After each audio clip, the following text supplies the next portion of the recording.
Bueno, es la presentación de Alfredo. Alfredo no está con aviso, está por 7 días, ha desaparecido de Córdoba.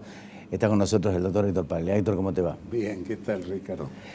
Bueno, reformas.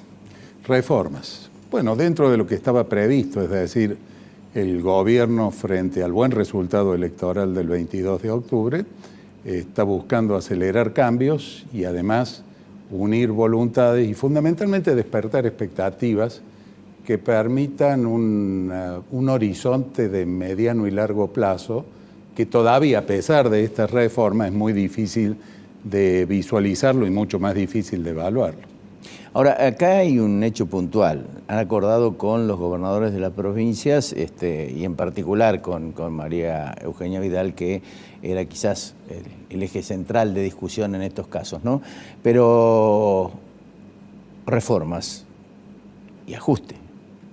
Sí, este es un paquete de medidas que está muy acotado a lo que es lo fiscal, lo tributario, la relación fiscal entre las provincias y el Estado Nacional, una reforma previsional bastante profunda y dura, aspectos de reforma laboral, y se han esbozado, pero no hay todavía una ley en el Congreso, algunas cuestiones vinculadas al funcionamiento institucional, fundamentalmente de la justicia y a partir de la renuncia de la Procuradora General. Pero en este aspecto yo creo que hay que ser muy claro.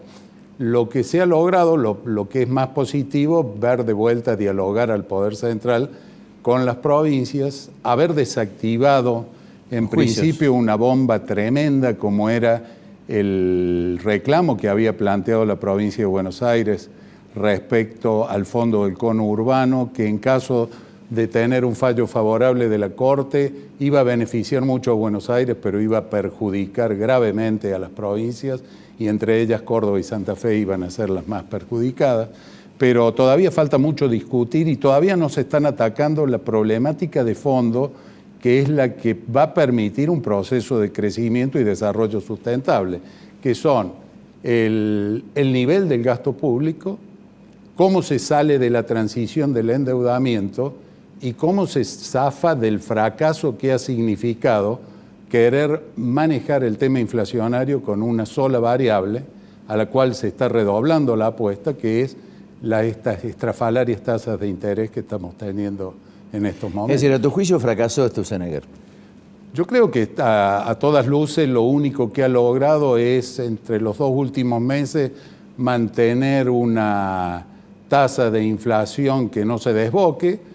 Ha logrado bajar del pico del 2006, pero todavía estamos en altos índices de inflación que impiden que alguien crea que, por ejemplo, las paritarias por venir vayan a cerrar alrededor del 10-12%, con el agravante que ha incrementado su pasivo el Banco Central, claro, con mayor cantidad de LEVAC en su patrimonio, lo cual ha aumentado, por un lado, el déficit cuasi fiscal y, por otro lado, la solidez y la solvencia del Banco Central. Uno hoy sí depura de todos aquellos activos que son de dudosa cobrabilidad o que dependen de que lo pague el Tesoro, aquí en el Banco Central está financiando, claro, porque realmente no tiene capacidad de pago, si no, no lo haría, está en una situación difícil. Pero, ¿cómo definirías esto? Porque, digamos, de déficit fiscal, 4.2, más otros 2 puntos y pico de tasas de interés, mejor dicho, de servicios de deuda,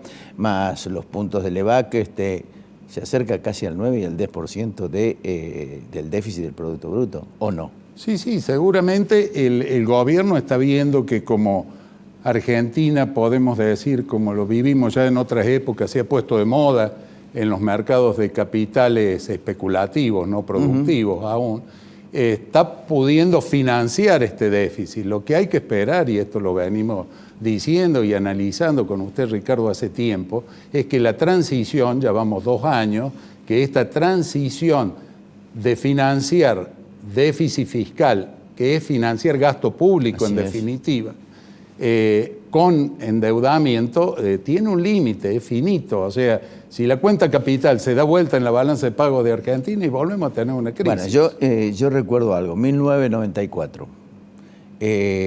en mi programa, usted dijo, salimos de la convertibilidad o la convertibilidad revienta, cuando nadie decía absolutamente nada. Yo le planteo esto ahora. 1.400.000 millones hacia fin de año aproximadamente de LEVAC, con dólar planchado, con tasas al 29%. La pregunta que se cae de Maduro, ¿qué pasa si se baja la tasa de interés? Si los quienes apostaron a las LEVAC se van y pulsionan sobre el dólar. Bueno, esto es una pregunta que ni hace falta tener cursado el primer año de economía. Vamos a ir a buscar el tipo de cambio a cualquier lado, vamos a tener una crisis externa muy seria y por eso es de esperar que la discusión en el Congreso de este paquete de leyes se acote no solo a dichas leyes, sino a tratar de impulsar cambios mucho más profundos. No estamos viendo, para que lo entienda la gente, si Argentina sigue gastando más de lo que le entra genuinamente, es como en una familia. Llega un punto que el banco no le va a prestar más, que el almacenero de la esquina no le va a seguir anotando en la libreta y todos van a querer cobrar. Entonces, lo que hay que hacer es aprovechar hoy que la economía en algunos rubros está creciendo, que hemos salido de un proceso de profunda recesión, que se han normalizado ciertas situaciones vinculadas al manejo económico para despertar expectativas. Si esto no fuera así, lo que yo estoy diciendo,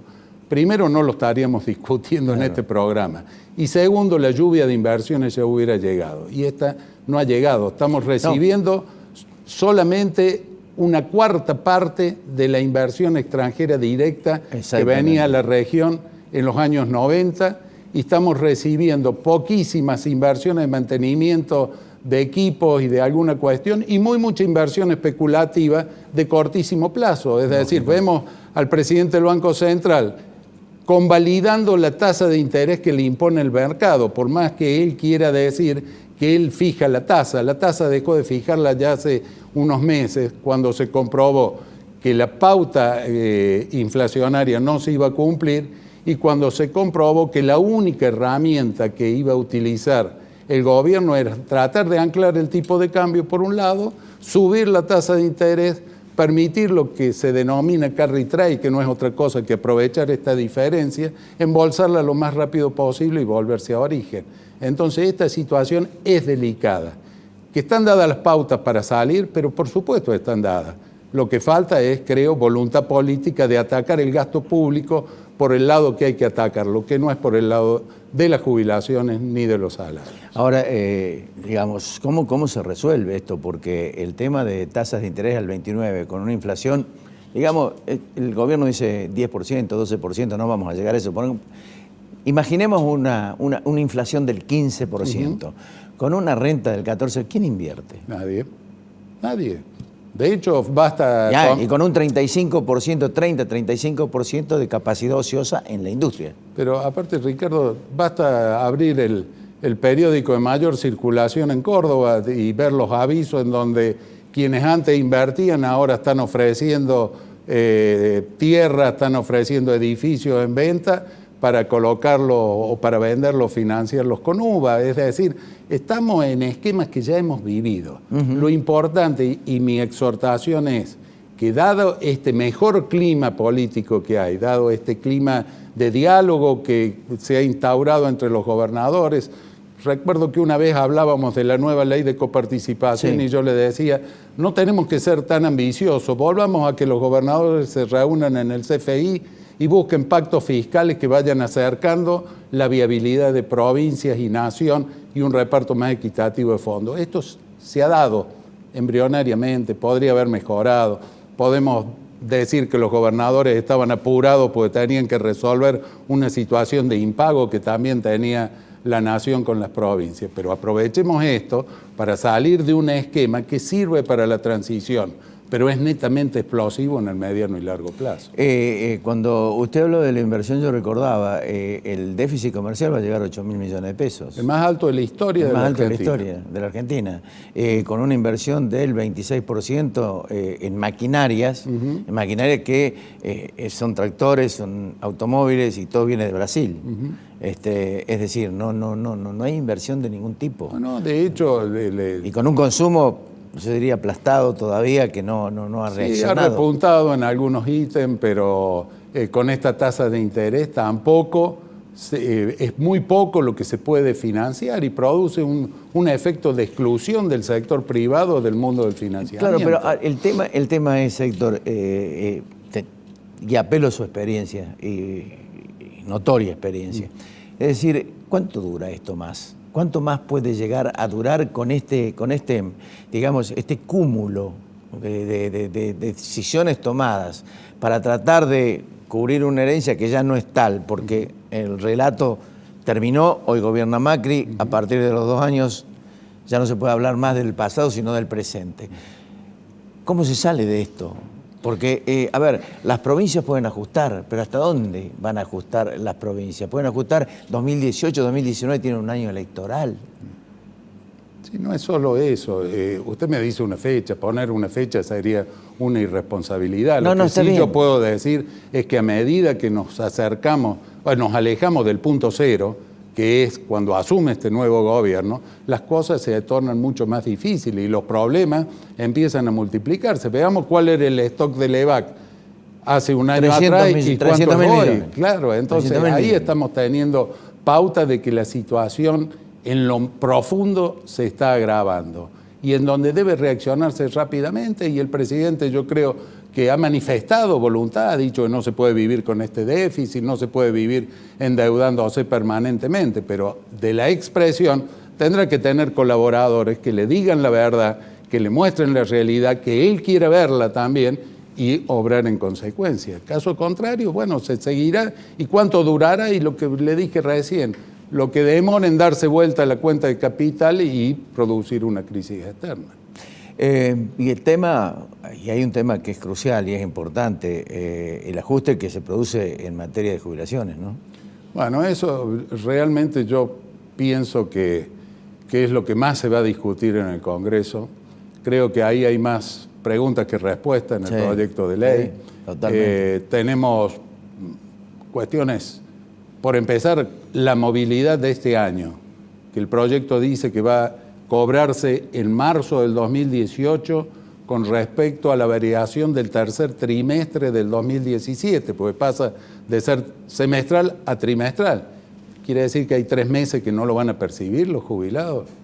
Quiere decir que el mínimo es 82%, digamos, la movilidad va a estar vinculada al 80%, 82% del crecimiento del Producto Bruto, una vez por año. Claro, pero además y por otro lado, el ministro Aranguren está anunciando otra vez aumento 40 y pico por de ciento. 40 y pico por ciento. O sea, entonces, ¿cómo cierra esto? A ver, eso pero además hay pregunto. otro hecho, y en esto quiero apelar a su capacidad para razonar y analizarlo.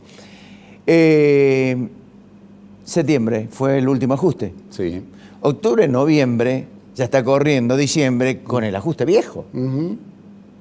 ¿Cómo van a modificar eso si es un derecho ya adquirido de los jubilados? Bueno, esto habría que preguntarlo en el próximo bloque a alguien que sabe que las leyes no pueden ser retroactivas y menos perniciosas con respecto a la ley vigente.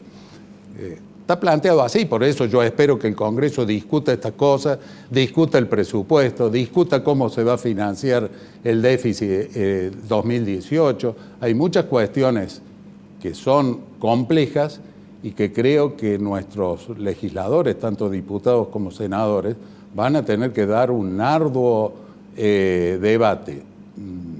La época del año enciende algunas luces, a veces es preferible que se convoque a extraordinarias o se siga el debate hasta que se termine, porque después vienen las aprobaciones express de Navidad y Año Nuevo y ahí pueden surgir cualquier cosa. Claro, pero además resulta realmente contradictorio, es vergonzoso y hasta insultante de que se le dé bonos a piqueteros y se le restrinja a los jubilados lo que les pertenece.